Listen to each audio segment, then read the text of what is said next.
j'ai mis en place une commission. Ils sont réunis dans cette salle avec les membres de la commission présidée par mon adjoint sur les différents points. Et je vous dis au passage que certains points ont déjà fait l'objet de traitement. Nous-mêmes, nous sommes étonnés que certains points reviennent. Seulement, il y a des points aussi qui m'étonnent dans leur doléance. Quand je vois dans leur doléance la situation des déserteurs, ce qu'on appelle les anciens policiers, ce n'est pas un aspect qu'ils doivent gérer. Cet aspect est géré par la commission d'intégration. Même hier, j'ai reçu une lettre du général Poudjougou par rapport à cet aspect. Donc, ceux-ci sont arrivés dans le cadre de l'accord. Nous les avons hébergés après leur formation, parce que le premier groupe a été pris en charge par la défense. Après Markala, on les a mis à l'instruction de la police. Ils les ont logés à l'école de police. Le temps que nous aussi nous prenons un acte, parce qu'un acte réglementaire, un arrêté les a radiés, un arrêté les réintègre de nouveau. Donc, ils sont restés le temps à l'école pour que cet arrêté puisse être signé. Et dès que l'arrêté a été signé, ils ont été mutés. Donc cette question ne doit pas revenir ici. Et je l'ai dit aux syndicalistes. Il faut faire la part des choses. Ils ont leur doléance, répandre les policiers radiés de 2012 à nos jours. S'il vous plaît. Les policiers radiés de 2012 à nos jours. Ce n'est pas nous qui les avons radiés. S'ils ont été radiés, c'est qu'il y a une raison suffisante qui justifie la radiation. Il y a certains qui ont été condamnés par les tribunaux. Dans ce pays, il y a séparation des pouvoirs. Si vous êtes condamné par un tribunal, moi, je n'ai pas de raison de dire que non, ce que le tribunal a fait n'est pas bon. Mais néanmoins, nous avons regardé et analysé les cas par cas. 2 ont été réintégrés. On peut vous donner leur nom. Quand on me parle de policiers, des primes de policiers, que la BAC, la BC n'a pas de primes, ce n'est pas vrai. La BAC et la BC ont des primes. Ce n'est pas des unités qui ont été créées aujourd'hui. Le GEMES a des primes. Dites-moi que les primes sont insuffisantes, je vous comprends. Mais dites que la BAC et la BC n'a pas de primes, je ne suis pas d'accord. Voilà les différentes primes que nous avons ici.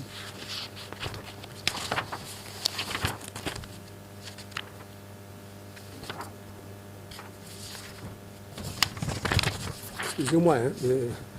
Voilà. Nous avons une prime indemnité spéciale d'habillement qui est accordée à certains fonctionnaires. Nous avons la prime de responsabilité depuis le chef de poste jusqu'au directeur général. Nous avons la prime indemnité de contrôle de vérification pour ceux qui sont dans les finances. La prime indemnité de logement qui est accordée à tous les fonctionnaires de police. Quand nous venons aux affaires, un commissaire de police avait 3 000 francs comme prime. Aujourd'hui, il a 100 000 francs. Le sous-officier a 50 000 francs.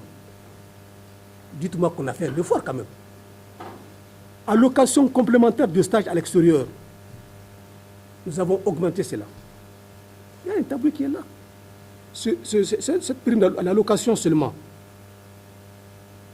elle a été augmentée de 100 000 francs. Elle va de 150 000 à 250 000 francs. Pour ceux qui font leur stage en Afrique. Par exemple, ceux qui sont au Cameroun aujourd'hui ou à Djibouti. Mais ceux qui sont en Europe, en Asie, en Amérique, ils ont 350 000 francs.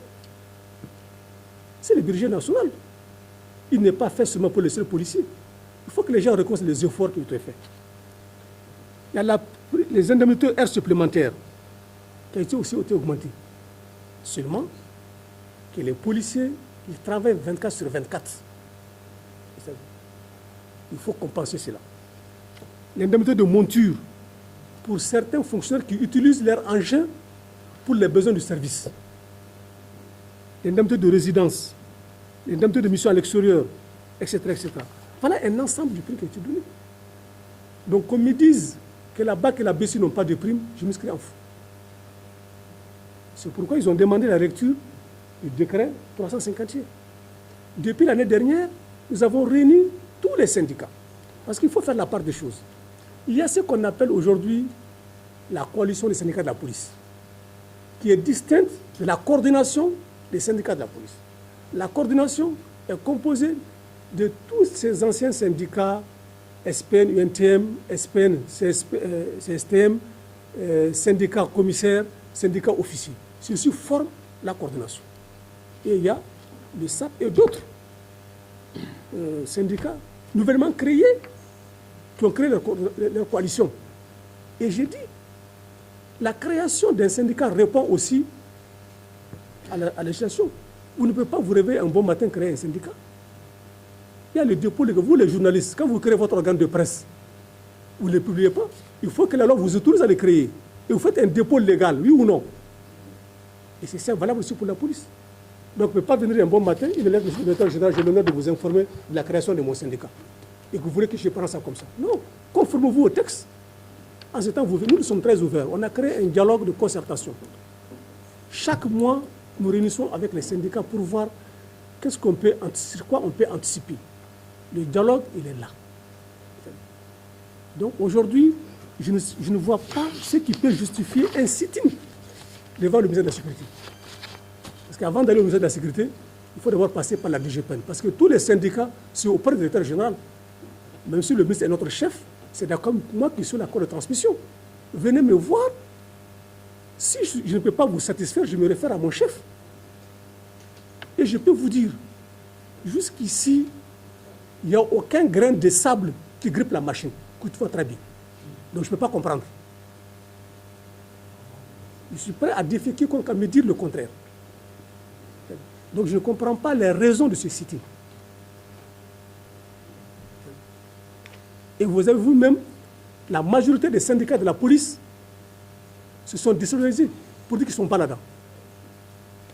Même le groupe des récalés au concours a fait un communiqué pour qu'ils ne sont pas là-dedans. Donc moi je pense qu'il ne faut pas chercher des choses pour venir dire aujourd'hui le pays a besoin de l'apaisement. Quand on vous offre la table de négociation, venez à la table de négociation. Notre porte est ouverte pour tout. Donc je vous dis, je ne vois pas ce qui peut justifier un sit-in devant le ministère de la Sécurité. Est-ce que j'ai mis le reste de questions? On a épuisé. Voilà, on a épuisé, d'accord. Il y a diaspora. Oui. Ah oui, pardon. Oui, la diaspora, vous savez, pour la diaspora, ce n'est pas le problème au niveau de la police nationale. Ici, j'ai reçu les deux associations fêtières de la diaspora, celle conduite par M. Silla et celle conduite par M. Haïdara, je crois. Voilà, ils les reçus ici.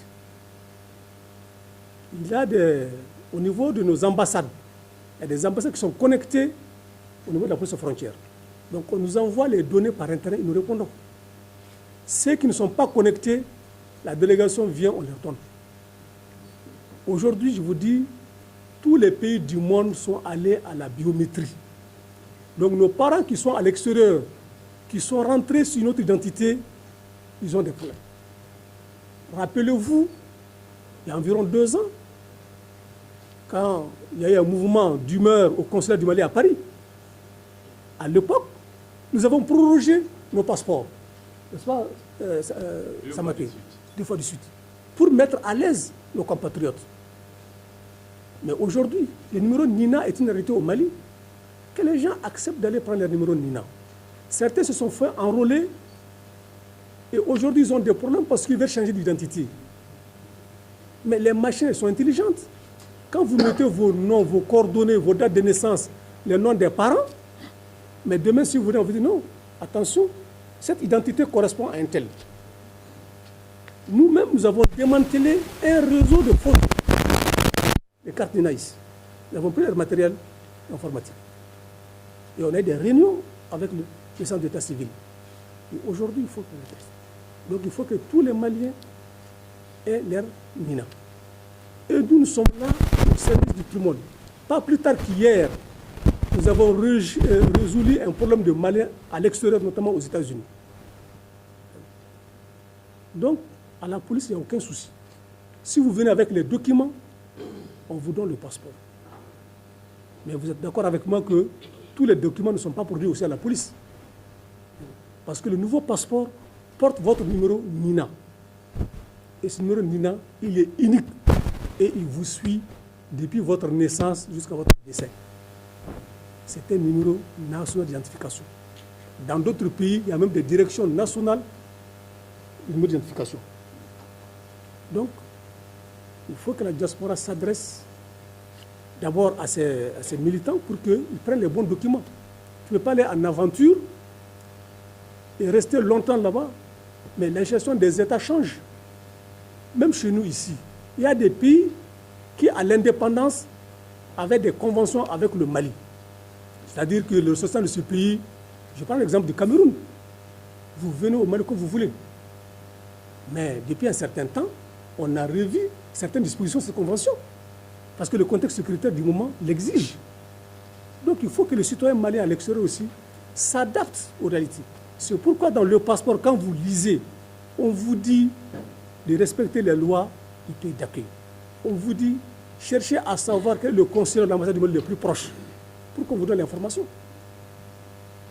Donc voilà ce que je peux vous dire là-dessus. Toutefois que votre document est bon, vous avez votre passeport dans les délais. Le bâtiment que vous voyez neuf là, c'est celui qui va abriter les passeports désormais. À la sortie, là, vous avez vu là, ce bâtiment-là. Donc, les médecins vont se déplacer ici. Déjà, la formation va quitter là-bas, tout le monde sera là. Tout ça pour que le passeport soit donné dans les bonnes conditions. Merci. Donc, Non, visite d'arrivée. Oui. Visite d'arrivée. tu veux répondre. Donc, on va Visite d'arrivée à Douane. Ah, pardon, il y a une dernière question. Oui, oui, la visite D'arrivée. Oui, vous savez, quand on organise un concours, nous, on a un manuel de procédure de recrutement. Ce manuel de procédure explique toutes les différentes étapes que les candidats doivent passer jusqu'à la proclamation définitive des résultats. Jusqu'à la proclamation définitive des résultats. Une fois qu'il rentre à l'école, il est soumis à une visite d'arrivée. Et pendant tout son séjour à l'école, il est aussi suivi. Parce qu'il y a des maladies qui peuvent se déclarer en cours de formation. Si quelqu'un a le sida et qu'il a pris le sida à la veille même où il doit rentrer à l'école, mais il y a un temps d'incubation. Si vous avez pris, je ne sais pas, un virus de nature à porter atteinte à votre foie ou comme ça, mais il y a le temps. Donc pendant toute la durée de formation, le médecin est là et vous suit. Si votre maladie est incompatible, mais on vous sort des rangs. Parce que nous, on ne peut pas recruter quelqu'un qui est venu malade et on va le payer toute sa carrière malade. Ce n'est pas possible. On veut des Maliens en bonne santé, aptes pour un service de jour et de nuit. Mais si le médecin confirme que votre maladie est incompatible, on vous sort des rangs. Parce que celui qui est à l'école n'est pas fonctionnaire de police. C'est un simple élève. C'est ce que j'ai dit aux élèves quand je suis parti les voir. Je leur ai dit que votre nom est au crayon. Donc pendant toute la formation, vous devez vous comporter correctement. Et respecter le règlement intérieur de l'école. C'est quand ils ont réussi avec succès à l'examen de sortie qu'un arrêté les consacre fonctionnaires de police stagiaires. Et pendant le temps du stage, ils sont suivis. Donc on ne peut pas accepter de recruter un malade qui toute sa vie, il ne pourra rien faire. Donc c'est pourquoi ces visites-là sont conçues comme ça. Parce que vous savez aujourd'hui, il y a des gens qui ont pu échanger leur sang. Quand vous partez à la banque de sang, on vous donne des tubes, vous mettez votre sang, mais quelqu'un peut mettre n'importe quel sang là-bas. Donc il y a beaucoup de choses. C'est pourquoi ce contrôle, il est exigé. Et aujourd'hui, nous voyons une police performante. Parce que cette police nationale du Mali, c'est aussi une police qui va être à l'extérieur. Quand vous regardez les polices des Nations Unies, il n'y a pas une police spéciale des Nations Unies, c'est la police des États membres. Donc comment voulez-vous que la police du Mali soit la dernière des polices? Quand vous partez dans une mission de maintien de la paix, on vous fait des visites. Quand vous avez certaines maladies, vous ne partez pas. Même actuellement, pour certains stages, on vérifie votre acuité visuelle, on vérifie beaucoup de choses avant de laisser partir. Donc quand vous avez des petits indices, on va dire bon, il est éliminé. Donc on ne peut pas accepter de recruter quelqu'un connu lui-même qu'il a des maladies graves. Non seulement il va contaminer ses collègues, mais il sera un impotent toute sa vie. Et nous, on va les payer. Non. Pendant qu'il y a des Maliens qui attendent. Donc, Je répète que quiconque réussit à l'examen de police, pendant toute sa formation, il est soumis au contrôle.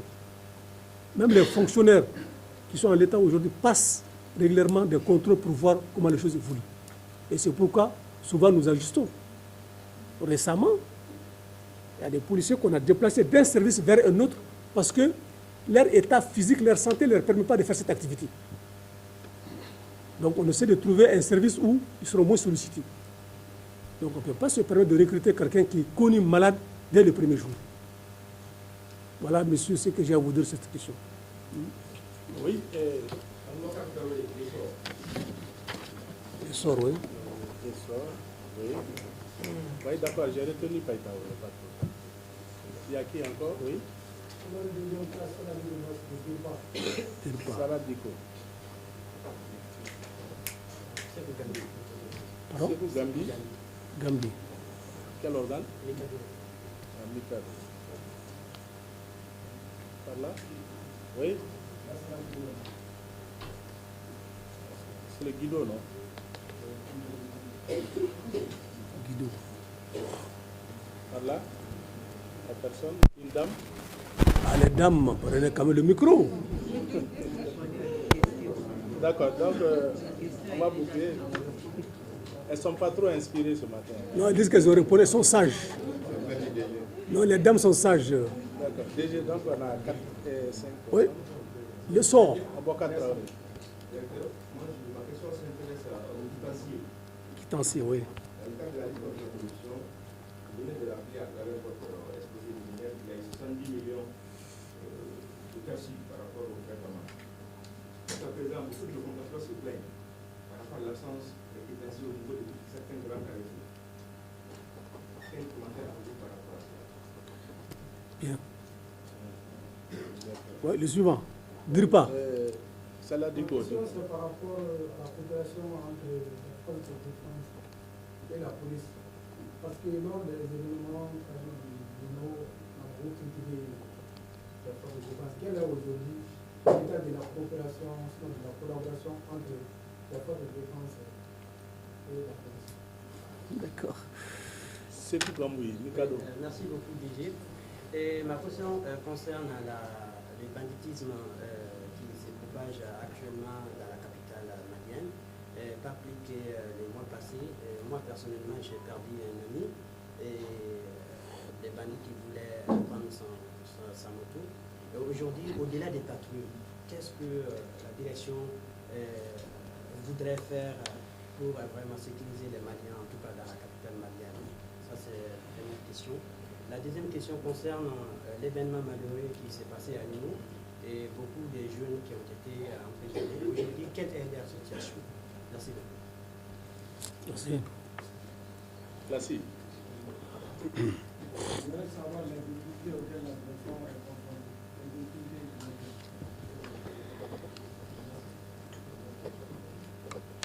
Oui, Tao. Donc, vraiment, permettez-moi D'accord. il me semble que ma question n'a pas été facile. Je n'ai pas dénoncé en fait les contrôles d'identité, chose qui est sanitaire de mon point de vue. Je parle effectivement des tracasseries et quotidiennement